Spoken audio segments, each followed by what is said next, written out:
हलचल भरे गांव के चौक में रामू की आंखें नफरत से जल रही हैं, जो एक अदृश्य लक्ष्य पर टिकी हैं, जो उसके आसपास के दैनिक जीवन से बेखबर है। ग्रामीण उसके चारों ओर घूमते हैं, लेकिन रामू अपने विचारों में खोया हुआ है। याददाश्त की एक झलक उसके गुस्से को भड़काती है। उसके पिता की मृत्यु उसकी पलकों के पीछे दोहराई जाती है, जो उसके अंधेरे संकल्प को बढ़ावा देती है। उसकी निगाहें तेज हो जाती हैं, श्याम पर टिक जाती हैं, जो उसकी जलती हुई प्रतिशोध का पात्र है। अंधेरा रामू के घर को घेर लेता है, क्योंकि वह अकेला बैठा है, एक छाया जो छाया से घिरी हुई है और गुस्से से उबल रही है। उसकी आंखें गुस्से से जल रही हैं, क्योंकि वह अपने पिता की तस्वीर को घूरता है। हवा बिना कहे बदले की प्रतिज्ञाओं से भरी है।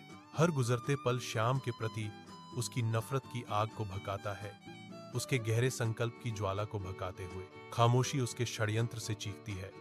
हर सांस प्रतिशोध की ओर एक गणनात्मक कदम है। मैं अपने पिता की मृत्यु का बदला लेने की कसम खाता हूँ, रामू प्रतिज्ञा करता है। उसकी आवाज एक धीमी धमकी भरी प्रतिज्ञा है, जो शांति को भंग कर देती है। रामू बड़े के घर के पास जाता है। उसके कदम प्रत्याशा और डर से धीमे हैं। वह श्याम के बारे में जवाब चाहता है। गांव का बुजुर्ग शांत बैठा है, उसका चेहरा वर्षों का नक्शा है, धैर्यपूर्वक रामू के आने का इंतजार कर रहा है।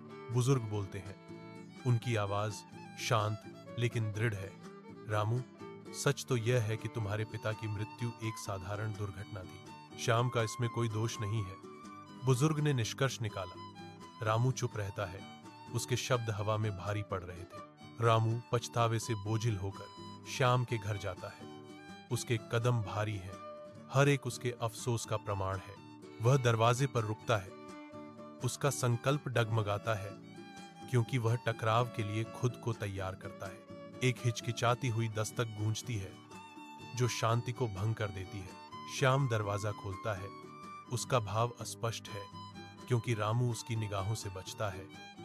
शर्म उसके चेहरे पर अंकित है।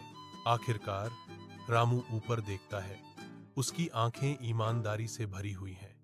श्याम, मैं गलत था, मुझे अपने किए पर गहरा पछतावा है। धूप में नहाए हुए रामू और श्याम गांव के चौक में एक साथ खड़े हैं। उनके चेहरे नई शांति से चमक रहे हैं। गांव वाले गुजरते हुए मुस्कुराते हैं। रामू और श्याम के बीच के सुधरे हुए बंधन को देखकर हवा एक शांत खुशी से गूंजती है, जो माफी की ताकत का प्रमाण है। रामू की आंखों में एक गहरी अनुभूति झलकती है। क्षमा शांति का सबसे सच्चा रूप है। बदले की एक समय की भयंकर आग अब पूरी तरह से बुझ गई है, जिसकी जगह एक हल्की गर्मी ने ले ली है। सामंजस्य गांव के चौक को भर देता है। सुलह और नई आशा का एक जीवंत चित्र।